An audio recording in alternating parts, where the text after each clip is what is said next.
Good morning, student. Myself, Dr. L. Manchu Bhargavi, Assistant Professor, Government First Grade College, Madhugiri. Session number 46, and the topic in this session would be Objectives of Mutual Fund. Subject Commerce, and the paper Indian Financial System. Fourth semester BCom students of Tumkur University. Objective of the learning is to familiarize the students with the concept of objectives of mutual fund. The session outcome would be the students will be able to understand the concept of objectives of mutual fund. Let's see have the introduction part. A mutual fund is a professionally managed investment scheme usually run by an asset management company that brings together a group of people and invest their money in stock, bonds and other services. ಈ mutual fund ಅನ್ನೋದು ಈ ಒಂದು professional ಆಗಿ manage ಮಾಡುವಂಥ scheme. ಒಂದು ರೀತಿಯಲ್ಲಿ it is very highly professional investment scheme.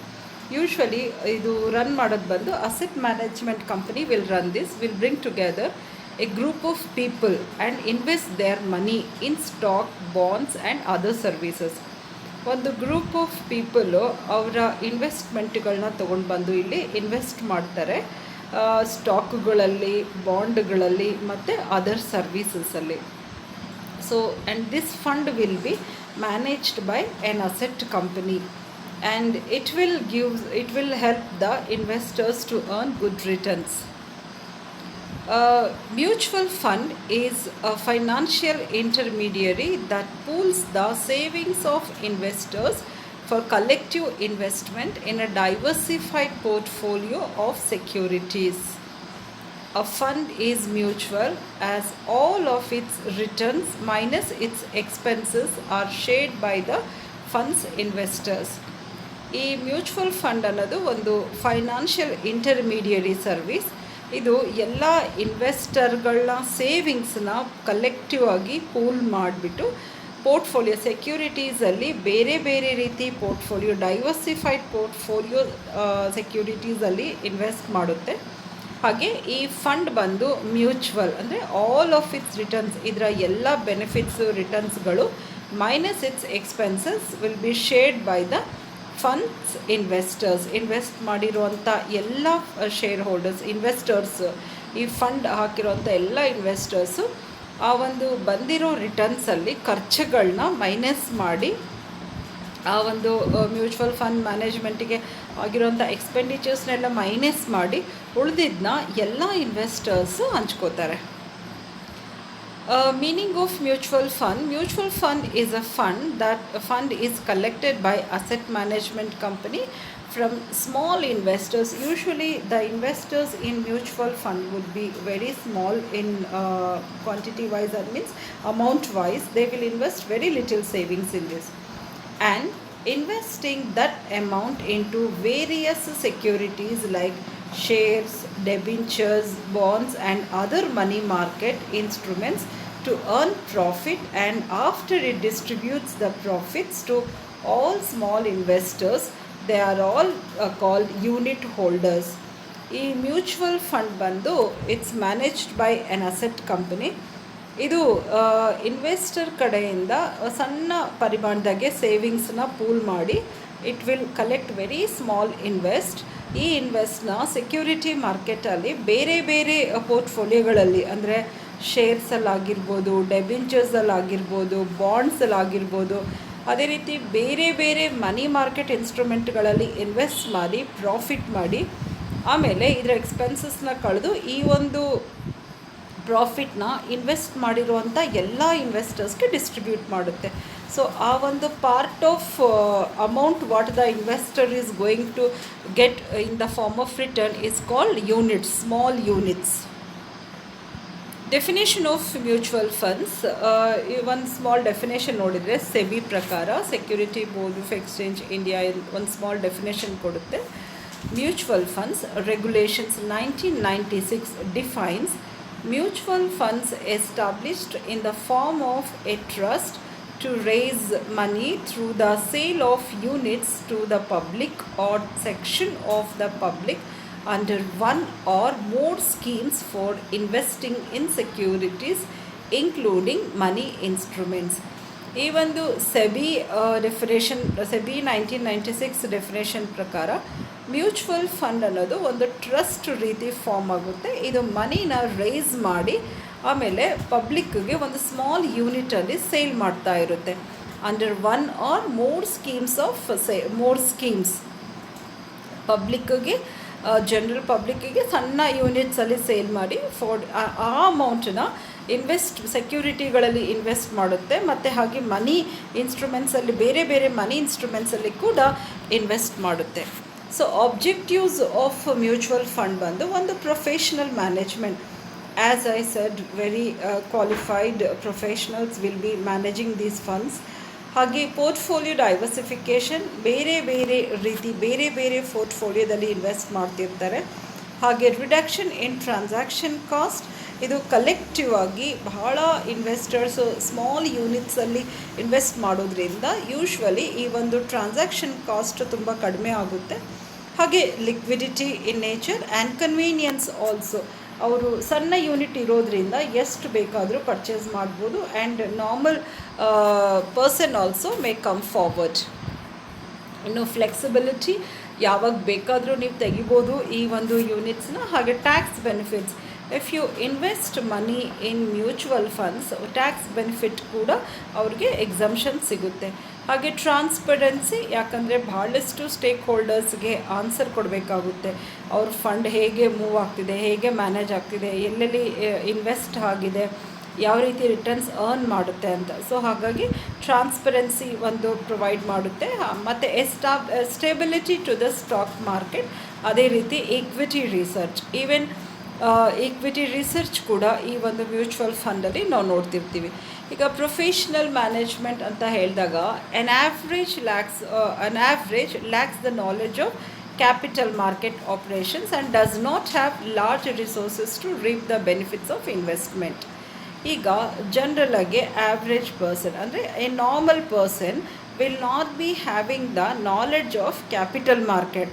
So ಹಾಗಾಗಿ ಅವನ ಅಮೌಂಟನ್ನ ಇನ್ವೆಸ್ಟ್ ಮಾಡಿ ಲಾರ್ಜ್ ರಿಸೋರ್ಸ್ಗಳಲ್ಲಿ ಇನ್ವೆಸ್ಟ್ ಮಾಡಿ ಬೆನಿಫಿಟ್ ಹೇಗೆ ತೊಗೊಳ್ಳೋದು ಅಂತದ್ದು ಅವನಿಗೆ ಅಷ್ಟು ನಾಲೆಡ್ಜ್ ಇರೋದಿಲ್ಲ.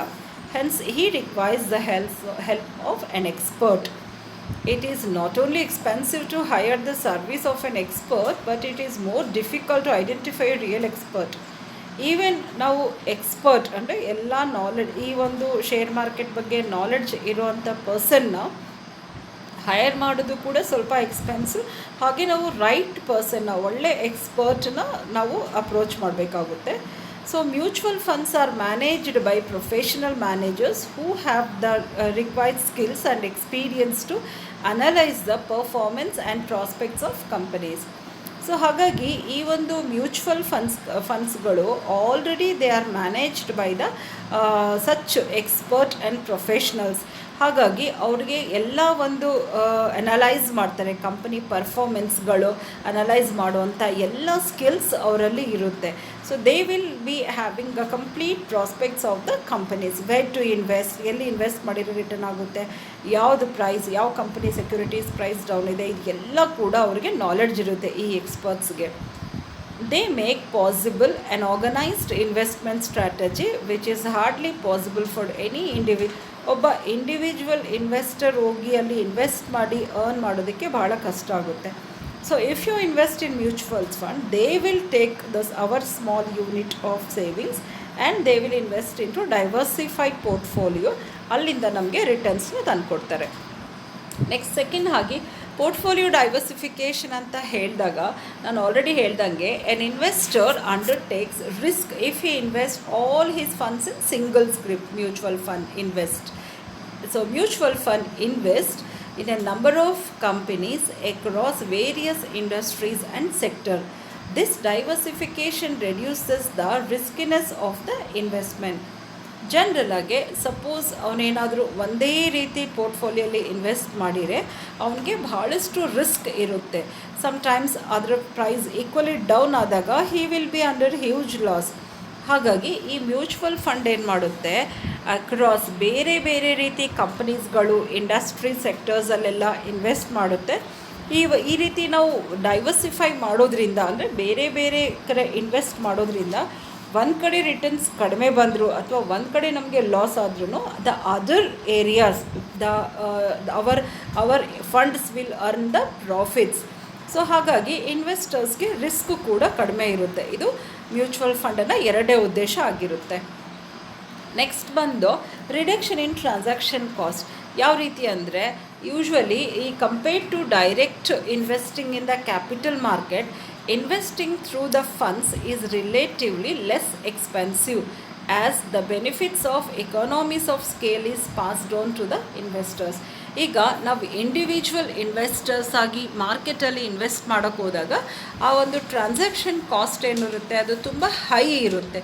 ಈ ಮ್ಯೂಚುವಲ್ ಫಂಡಲ್ಲಿ ಎಕನಾಮೀಸ್ ಆಫ್ ಲಾರ್ಜ್ ಸ್ಕೇಲ್ ಅಂತಂದರೆ ಬಹಳಷ್ಟು ಇನ್ವೆಸ್ಟರ್ಸ್ ಅವರು ಯೂನಿಟಲ್ಲಿ ಇನ್ವೆಸ್ಟ್ ಮಾಡೋದ್ರಿಂದ ಆ ಒಂದು ಕಾಸ್ಟನ್ನ ಎಲ್ಲರಿಗೂ ಬರ್ಡನ್ನ ಶೇರ್ ಆಗೋದ್ರಿಂದ, ಎಲ್ಲ ಇನ್ವೆಸ್ಟರ್ಸ್ಗೂ ಶೇರ್ ಆಗೋದ್ರಿಂದ ನಮಗೆ ಆ್ಯಸ್ ಎ ಇಂಡಿವಿಜುವಲ್ ನಾವು ಇನ್ವೆಸ್ಟ್ ಮಾಡಿದರೆ ನಮ್ಮ ಕಾಸ್ಟ್ ರಿಡಕ್ಟ್ ಆಗುತ್ತೆ, ನಮ್ಮ ಟ್ರಾನ್ಸಾಕ್ಷನ್ ಕಾಸ್ಟ್ ಬಂದು ರಿಡಕ್ಷನ್ ಆಗುತ್ತೆ. ಇದು ಎರಡನೇ ಆಬ್ಜೆಕ್ಟಿವ್. ಮೂರನೇದು ಬಂದು ಲಿಕ್ವಿಡಿಟಿ. ಇದರಲ್ಲಿ often investors cannot sell the securities held easily.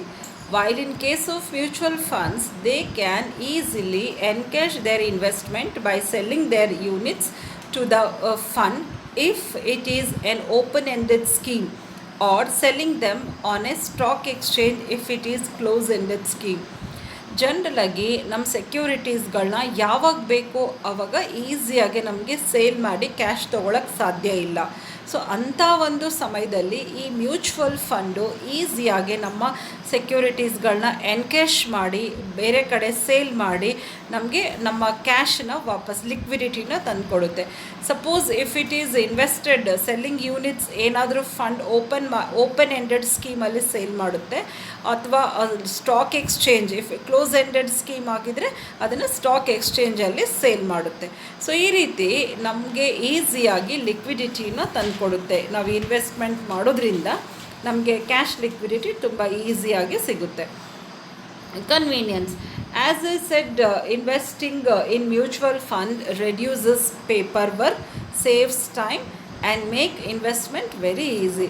ನಮಗೆ ಬಹಳಷ್ಟು ಈ ಒಂದು ಡಾಕ್ಯುಮೆಂಟೇಷನ್ ಒತ್ತಡ ಇರೋದಿಲ್ಲ.